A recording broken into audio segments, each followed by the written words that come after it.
คลิปวิดีโอนี้เดี๋ยวจะมาสอนวิธีเปิดนำไส้ 2FA นะให้ด้วยตนเองนะเป็นรหัส2สันก่อนเข้าสู่ระบบ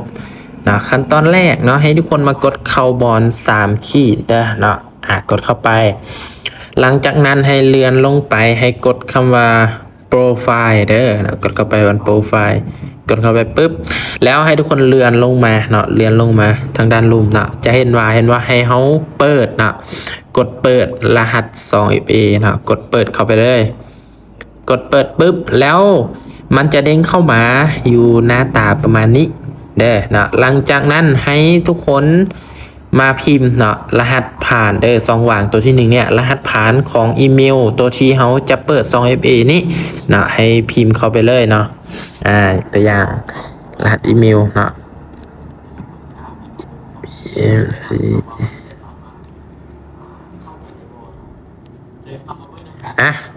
เขาในเมื่อเขาพิมพ์รหัสสำเร็จนะ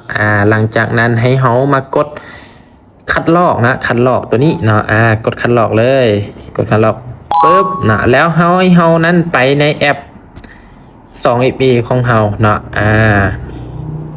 กดเข้าไปปุ๊บนะแล้วให้ทุกคนมากดเขา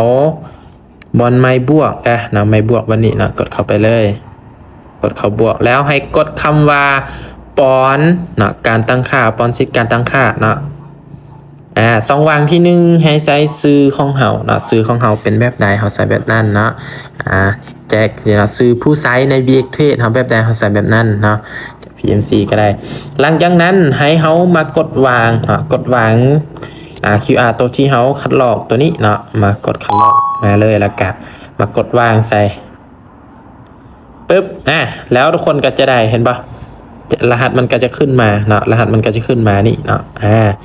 หลังจากนั้นให้เฮากลับมาหน้าเก่าเนาะแล้วให้ทุกคนนั้นมากดส่งเนาะกดส่งรหัสตัวนี้ได้เนาะกดส่งปุ๊บแล้วมันจะส่งไปหาให้เฮาทางอีเมลเนาะไปในแอปอีเมลเลยกดเข้าไปปุ๊บเห็นปะมันก็ได้ส่งเข้ามาละให้เฮากดเข้าไปเนาะแล้วให้เฮานั้นมาคัดลอกเอาตัวเลขตัวนี้สีเขียวนี่เนาะให้เฮากดคัดลอกเลย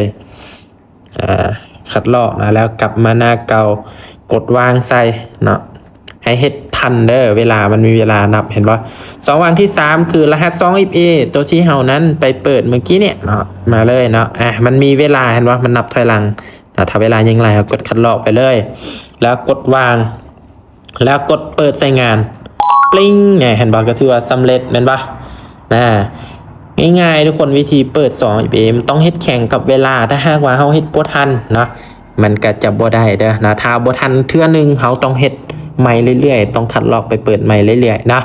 คลิปวิดีโอนี้ก็เป็นคลิปสอนวิธีเปิดนำไซส์ 2FA UBX Trade ปี 2025เนาะห้ามพลาดเด็ดขาดสำหรับใครที่เปิดบ่ทันเป็นนะคลิปวิดีโอนี้บ๊ายบาย